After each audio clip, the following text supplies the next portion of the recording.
Cash-strapped Jet Airways will make a final attempt to convince lenders to release funds to ensure that the airline remains afloat. Jet has asked for an interim fund of 400 crore rupees, down from 1,000 crores, to continue operations of the airline. The airline has also appealed to the Civil Aviation Ministry to release funds and pay the pilots and repay debts. Now, pilots are hopeful the funds are released. They will be paid at least part of their salaries. Meanwhile, SBI is expected to release the final list of those who expressed their interest in buying Jet Airways.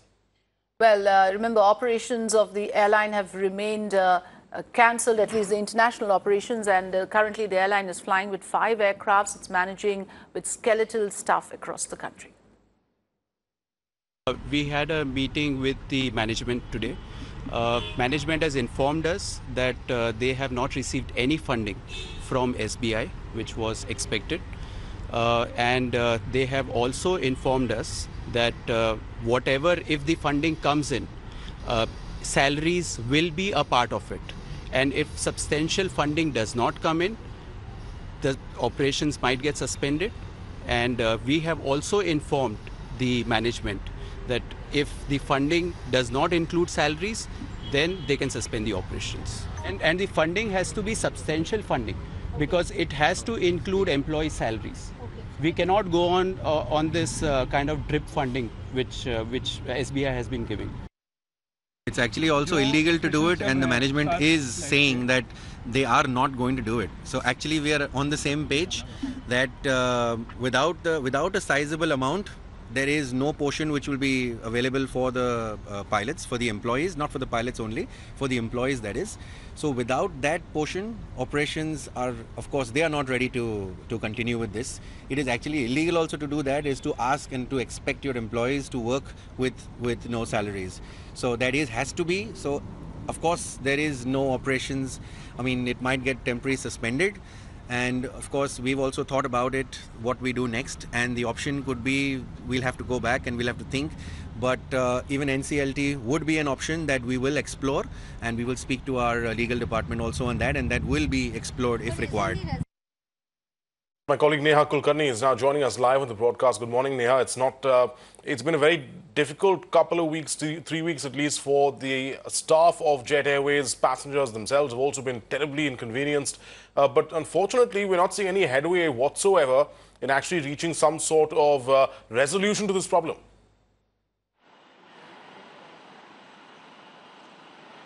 That's right, Viren. Actually, without wasting much time, let me straight across take you to this passenger. She has come from Brazil, and she now complains that she has no way to go because of this crisis. Ma'am, you said you've come from Brazil. You've been waiting for a long time now. What remains the solution that the airline has given to you? It would be connecting on any other plane would be nice for us, because we didn't know. We already booked 2 weeks early.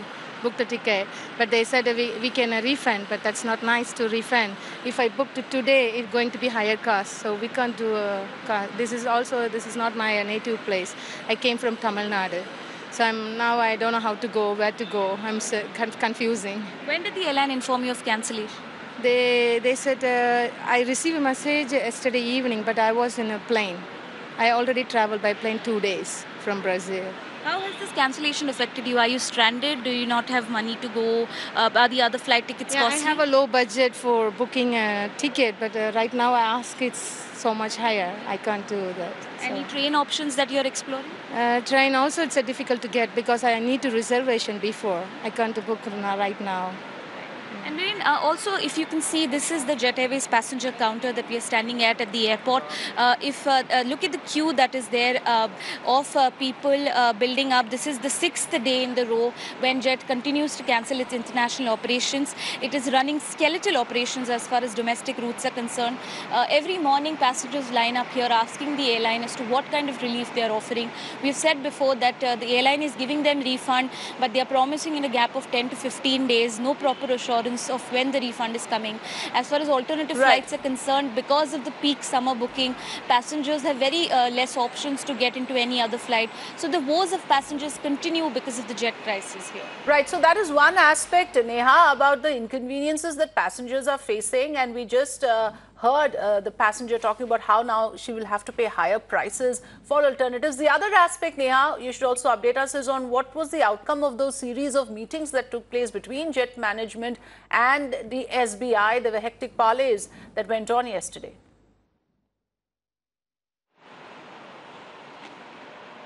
That's right, Afrida. After a series of rounds of meetings between the Jet Airways management, the board and the lenders, the final call was that the lenders, while they had shown some relief in giving daily infusion of funds, there has been no proper official statement from them. The last being in the night yesterday, the Jet Airways management said that they are expecting to get at least a fund of rupees 400 crores. This is down from the rupees 1500 crores which they were expecting before. What they claim is that 400 crores will be able to at least sustain some operations of flights across the country. We also spoke to the pilots yesterday. They told us that while the management is not completely clear about how the funding is going to come, payment of salaries to the 1,300 pilot staff and the remaining 16,000 staff of Jet Airways will be a priority. It remains to be seen how with this minimal funding so much of arrangements will be done by this airline. But today remains another important day, Afrida, because today the lenders will finally take a call on whether the funding will come, and the SBI, which is managing the bidding process for the applicants who will finally take over Jet Airways, they will shortlist the top 4 or 5 candidates who can finally bid for Jet Airways. This bidding, Afrida, will go on for at least a month. After a month, we'll understand who the bidder is, who will finally invest in Jet and take over the operations. But till that time, getting some interim funding for this airline, cash-strapped airline, is necessary to continue operations. Right. So that's the immediate focus, the immediate challenge. We're going to get some interim funding going to keep the airline afloat. Neha, thanks for joining us. Now, Jet Airways CEO Vinay Dubey has written to Jet employees saying that the company is in talks with the lead lender bank, that's SBI, and said that Jet has stressed upon SBI for urgent funding requirements.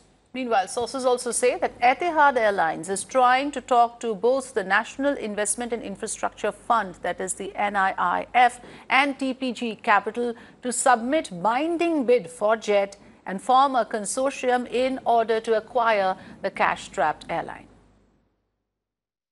The front runner to take over Jet Airways has been the existing equity partner Etihad. They've been saying that time and again with its 24% stake.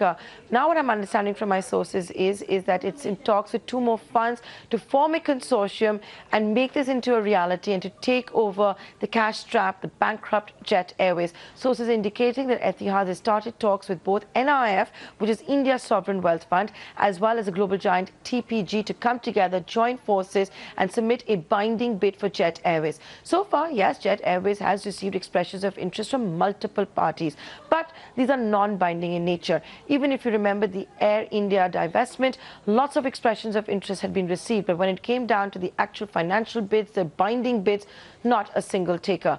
But we are picking up in this case that Etihad is certainly very proactively talking to both these partners. Now, TPG will, of course, be perhaps more tricky than getting NIIF on board. NIIF is India's sovereign wealth fund. Once you have NIIF on board, it also takes care of a whole host of issues, including FDI limits. So with that, what we're understanding is that Etihad is focusing a lot more on NIIF and still talking to TPG, but it feels it might just be home in case it does get NIIF. So all I can say is watch this space. This is one developing story.